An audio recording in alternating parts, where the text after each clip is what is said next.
the light is absolutely horrible. Oh, no, it's better. Oh, horrible. Oh, it's better. This LED light is incredible. I have this little remote control in my hand that I can adjust the brightness with. Now it's super bright, and now it's okay. I think that's really good. Maybe boost it up one more. That's it. And this is super sensitive, so sometimes it's super annoying to adjust, but it's always annoying to kind of like go behind the light and then adjust it myself. So this remote control is really good for that. But yeah, welcome to a new video. My name is Julius. You can find me on Instagram at Visualsofjulius. And last week on my Instagram stories, I asked you to send me images for me to edit. So this video is all about me editing your shots. We got hundreds and hundreds of submissions, and I'm super excited to edit them. And unfortunately, I can't include every single one's photos to this video because that would take, of course, so much time. So yeah, I picked 5 images and we're gonna edit those today. And without further ado, let's get into the video.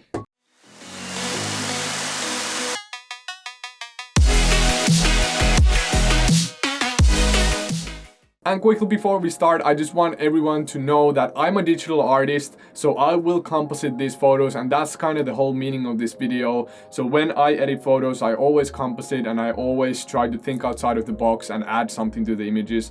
And you might think that some of these images don't even need anything else and a bit of Lightroom editing, but I'm a digital artist, so I will add stuff and I will remove stuff and so on. So just to let you know, that's how I do things. You might disagree with them, and if you don't like it, you can quit the video and watch something else that you like. The first image we have here is taken by Henry at the Harry Potter theme park, and that place is insane. I definitely want to visit that one day. As you can see, it's a really touristy place. There's a lot of people in this shot, and the first idea I had in my mind when I saw this shot is that I'm gonna turn this into a night, and that's what I did. And it is a bit tricky because this shot is taken during the daylight, but there is a way to do it. First thing I did for this photo, I stretched the image so I could get rid of the people because I didn't want to start clone stamping all of that. So it's way quicker to just kind of stretch the image to hide some of the things in the image that you don't like. And I don't necessarily need the foreground. There's nothing important there. I just stretched the image, and that way I got rid of the people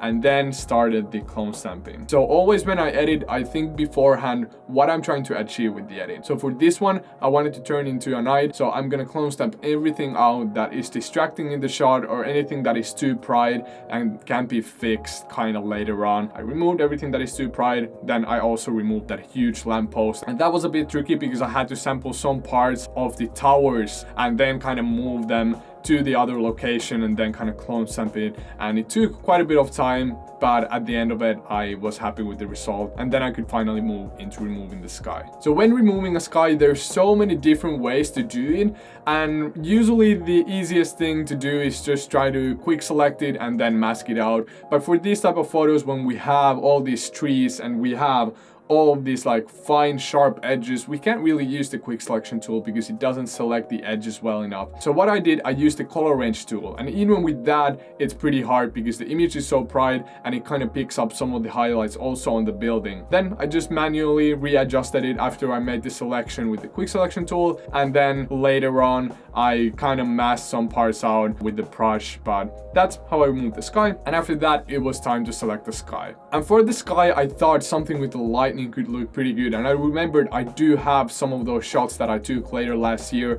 at my hometown actually. I just readjusted the colors of the shot, I made it more blue, I kind of like faded some of the blue so it's not that strong, and then I just pasted it here on to Photoshop. So always when I add some photos, I try to do some adjustments on Camera Raw first. So Camera Raw is kind of like a built-in Lightroom in Photoshop, so that's kind of how I always start my editing process. I always edit everything first in Camera Raw and then I import it to Photoshop. And also I usually try to do somewhat similar changes, especially to the quality. So from the details panel, I always just like increase the luminance up to 30 and then increase the sharpness up to 60. And it depends a lot on the images. If the images have a huge quality difference, then I might have to boost the luminance a bit more in that photo. And once I had done that, then I just put the layer under the castle layer, and then I just made it a lot bigger. But as you can see, there's a lot of like black trees. So what I had to do, I have to duplicate that layer and then kind of mask it out and then remove the lightning strike from that other photo.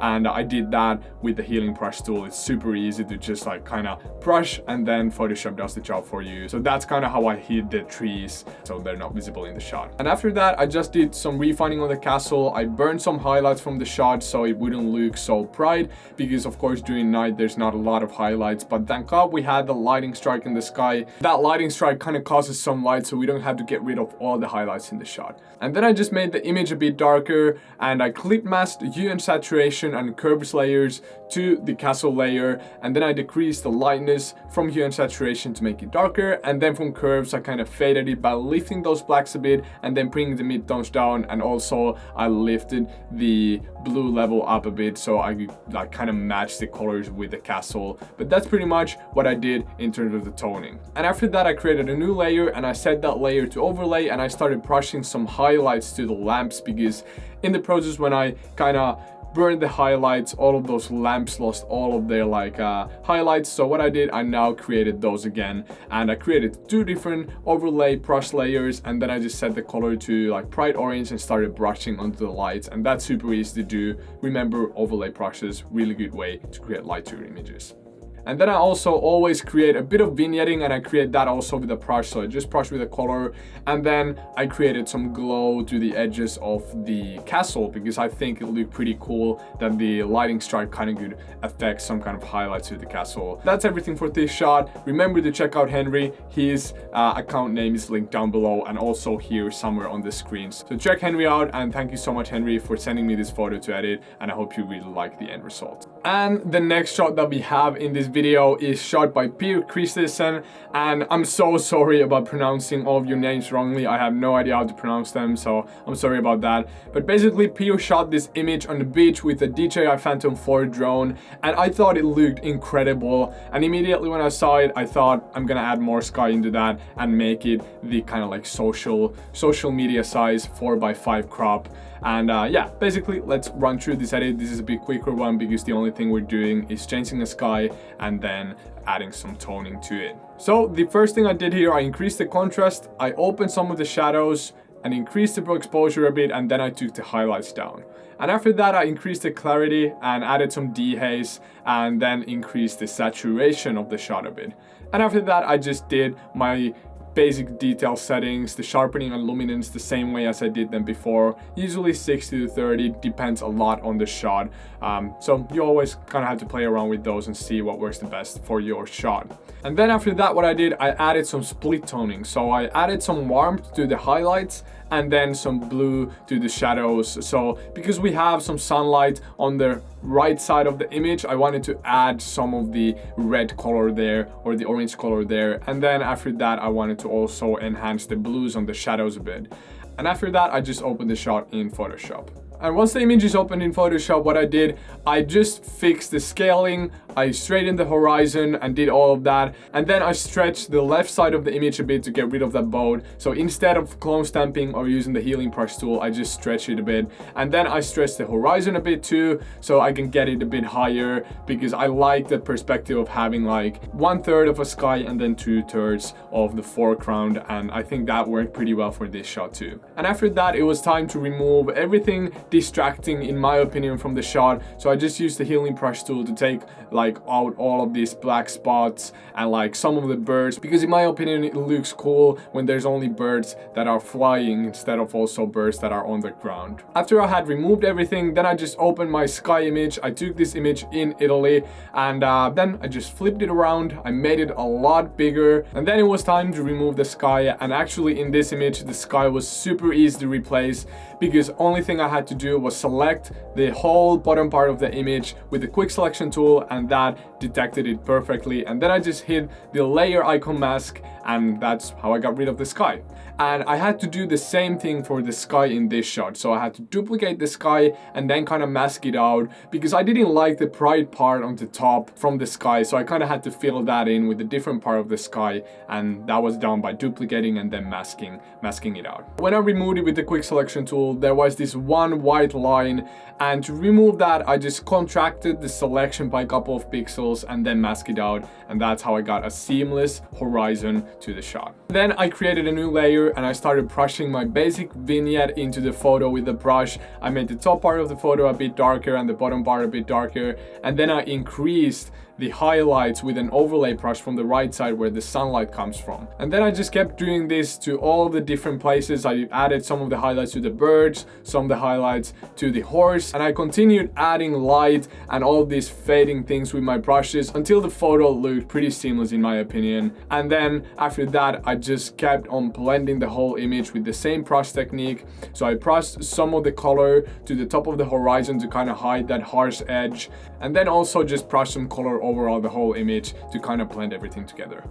After I was done with all of this, I added a gradient map. And gradient maps are a really good way to kind of create a filter on top of your image that kind of like makes the colors blend more into each other. So by creating a gradient map, you can kind of balance those tones more into together. And then after that, I played around with the colors with hue and saturation and curves a bit until I was happy with the result that I got.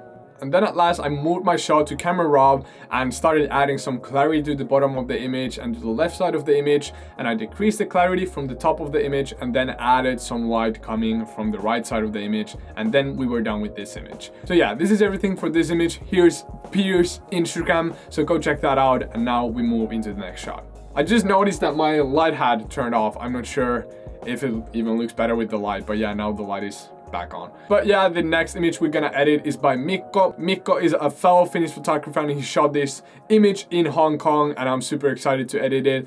And pretty much for this, the editing process is a bit easier. Immediately when I saw it, I was like, wow, this shot is insane, but I don't really like the harsh light on the sky. So once again, I decided to change the sky. So by now you probably have noticed that I love to change skies, and I do that with most of my work. And yeah, it's just something that I like doing myself, and in my opinion, it adds a nice effect to photos. In Camera Raw, the first thing I did, I added some split toning to the image, so I made the highlights a bit warmer again and then added some blue to the shadows. And after that, I did my basic profile corrections because this shot is a RAW shot, so Camera Raw automatically detects what lens and which camera was used, and then it creates settings based on that. After profile corrections, I did some camera calibration on the shot and tried to achieve a teal and orange type of look for the image. After that, I did some base brightness adjustments, made the image a bit darker because I thought it was super bright. And after that, I added some gradient to the top of the sky to decrease most of the light that comes from the sky, so I bring some of the detail back to the city and then decrease that harsh light on the sky. And after I was done in Camera Raw, I stretched the image in the same way as I stretched the last image, so I just select the edges of the image and then I stretch them out. And the reason why I do this is that I don't have to crop. I can just add a bit more room to the edge, and that way I don't have to do a huge crop and lose some detail in the image.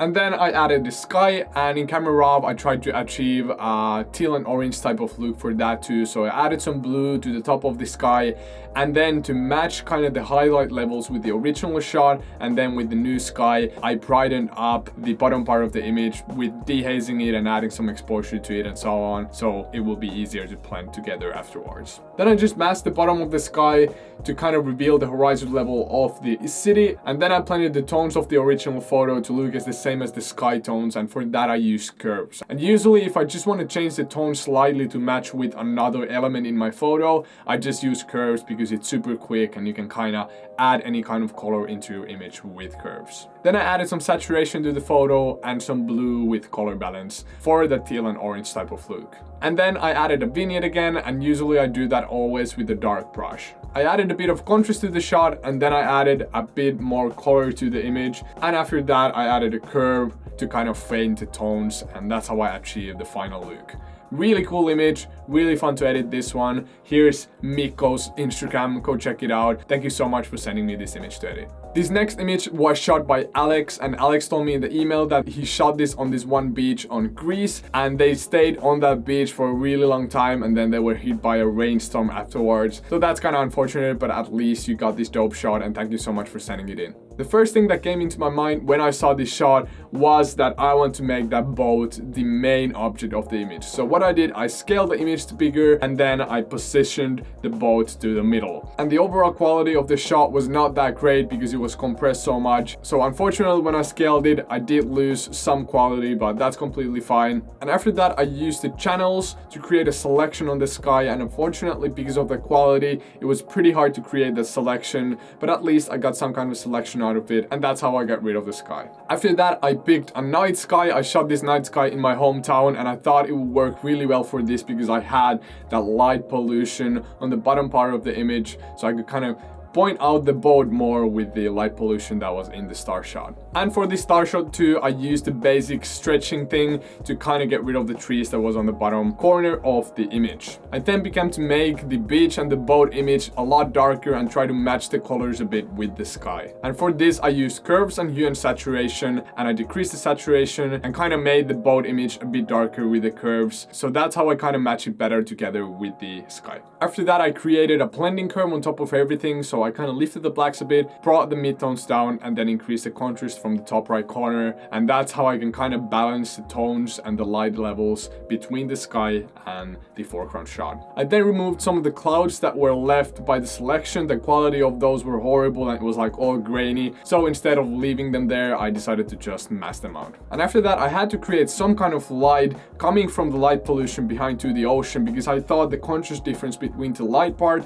and then the ocean was too big. So I started creating some light to that. So I used the selection that I created to kind of create specific light only to the ocean. And then I removed all the people with the healing brush tool. And as you have probably noticed now, healing brush tool is a really easy and quick way to remove stuff from your images. I then used the burn tool to burn some of the highlights from the edges of that boat, because when I created selection, there was some white outlines, and with burn tool, you can easily remove those. And then I created a gradient map to kind of balance all those tones. Then I added some brightness to the middle of the image. I created the base vignette with the brush, and then just started brushing some overall brightness with an overlay brush on top of the whole image. After that, I used the healing brush tool to clean some of the parts of the beach, because there were some like wood stuff and all of that, so I wanted to remove it.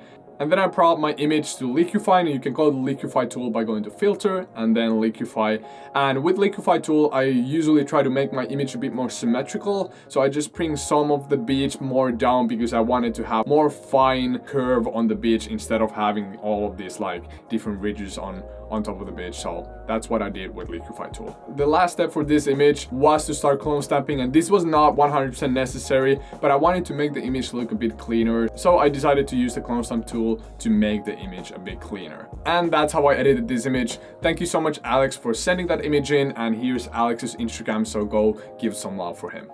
And then it's time for our last image, and Anni took this shot on top of this one mountain during a really windy day, so we have a lot of movement on the hair and on the grass. When I saw this shot, I was like, this is a really nice shot. I love how the foreground is blurry, and I love the pose and everything, but I do not enjoy the sky once again. So I decided to challenge myself and change the sky from this one, because it's a bit hard to change when there's like a lot of like small hairs and grass parts against the sky. But I managed to change it, and this is how I did it. And once again, we are in the camera raw. So the first thing I did, I opened the shadows from the shot a bit, and I did my basic profile corrections to get rid of some of that vignetting. Then I decreased the highlights, and beforehand I already thought that I'm gonna add some sort of like a pinky sky to the image, so I wanted to achieve some sort of like a magenta type of look. So I went to the camera calibration and made the grass look a bit more magenta, and then I increased also the magenta slightly from camera raw, and then I opened the shot. And then again, I stretched the edges of the image to get more room into the image instead of cropping. And after that, I started cutting the sky out with the pen tool, and I created a pretty specific path around the girl. And after that, I created a really rough selection or path around the grass and some of the hair, because I need some room to cut those fine hairs out, because it doesn't make any sense to do that with a pen tool. So after I created the selection to kind of make it more specific, I used the select and mask tool to brush over those hair, and Photoshop does magically the work for you. It selects the hairs and kind of contracts the selection based on what you selected. And after that, I just inverted the selection and brushed everything distracting out. And then to get rid of the sky among the grass, I created a selection with color range, and then I just brushed that on the layer mask to get rid of it. So that's a pretty easy way to get rid of the grass. And after that, I started refining some parts of the image. For example, the horizon, I made it way softer because it was super sharp when I cut it out. And then I opened my sky in Camera Raw, and the first thing I did, I increased the dehaze a bit in Camera Raw to get more depth into those colors, and I decreased my clarity a lot to make the sky look more soft. And then I added a gradient to decrease the clarity even more from the bottom part of the image, and I decreased the dehaze a bit to get more light into the image, and then I pasted that into Photoshop. From the sky I had to remove this small power line because it was distracting on the top left corner, and then I used the burn tool to kind of remove some of those white outlines that came from the selection once again, and after that I made the foreground a bit darker with curves. Then I created the vignette once again with the color just brushing around the image, and I think this is a really powerful technique and I use it all the time in every single edit of mine, and it just adds a nice darkening effect on the edges, and then your focus will be more on the brighter parts of the image. After that I started creating some light to the horizon because the contrast difference between the horizon and the sky was too strong again, so I used the same technique as in the last image to blend the sky and the foreground more into together by brushing some light to the horizon. And then I created an overlay brush layer and started creating some light to the horizon and also to the edges of the girl. And then I did some refining on the edges of the fingers because there were some white things going on there, and after that I added a brightness and contrast layer to kind of add more contrast into the image, and then we were done with it. So that was a quick workflow for the last image. Here's Anni's Instagram, you can go follow her. She mainly does portraits and I thought that shot was really cool. Thank you so much, Anni, for sending it. But that's the end of this video. I want to thank every single one of you for sending your images, and I might make this as a series, so if you like this video a lot, comment down below if I should make part 2 for this. And just noticed that the battery for this light is empty again. I really like this light, but the battery life could be improved a bit. But yeah, leave a like for this video if you liked it, and consider subscribing if you like the content. And also, rest in peace, my gorilla bot, it only has 2 legs. I need to go buy a new one. But yeah, thank you, and I'll see you in the next video.